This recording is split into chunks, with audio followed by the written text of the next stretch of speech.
Bonjour à tous.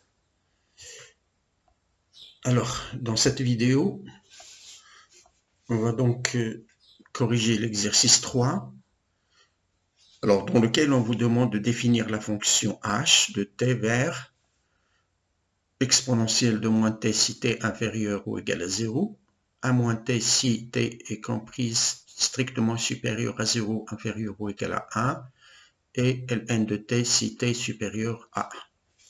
Et puis afficher h de t pour t appartenant à 0, 2. Très bien. Alors, sous syllabe, on définit donc la fonction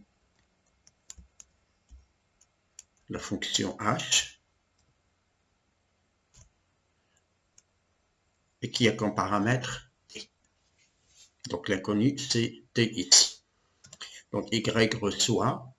Alors ici, ça dépend des conditions. Alors si t est inférieur ou égal à 0, donc t est inférieur ou égal à 0, alors h de t, donc y reçoit exponentielle de moins t. Donc, reçoit exponentielle de moins t. Voilà, reçoit exponentielle de moins t. Alors, si t est comprise et strictement supérieur à 0, inférieur ou égal à 1, donc, alors, sinon, si, alors je mettrai comme ça, donc je reviens déjà à la ligne. Alors, else if, bon, je l'écris donc comme ça. Alors, sinon, ça veut dire que t est strictement supérieur à 0. Alors, je vais tout simplement voir, est-ce qu'il est inférieur ou égal à 1. T inférieur ou égal à 1, puisqu'il est strictement supérieur à 0. Alors, dans ces conditions, alors le mot-clé then n'est pas obligatoire. Alors, dans ce cas-là, on a donc y reçoit 1 moins t. Et puis sinon,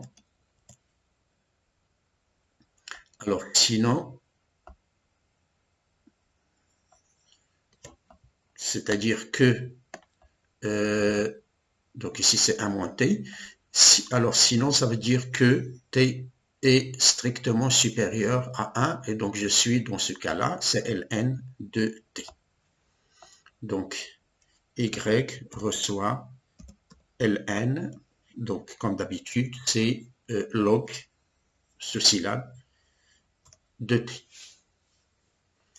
Voilà, donc j'ai défini ma fonction.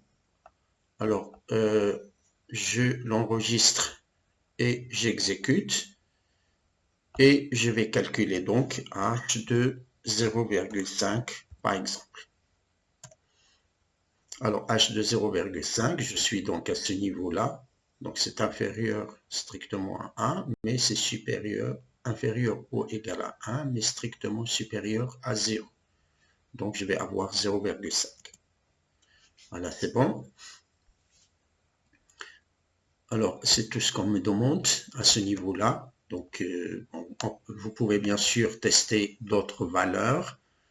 Ben, sinon, à la prochaine vidéo dans laquelle on va faire l'exercice numéro 4.